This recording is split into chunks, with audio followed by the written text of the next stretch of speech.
आज के पूजन का समापन हो रहा है, आरती करने जा रहे हैं। ओम जय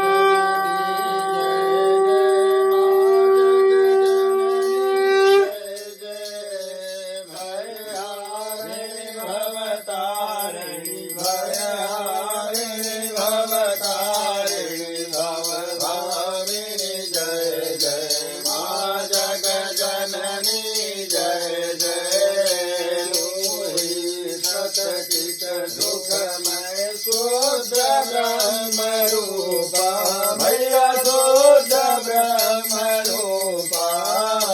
सत्य सनातन सुंदर सत्य सनातन सुंदर कर शिव सुर भूपा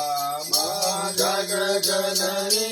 जय जय आदि अनादि अनामय विठल अविनाशी मैया विठल अविनाशी अमल अनंत अगोचर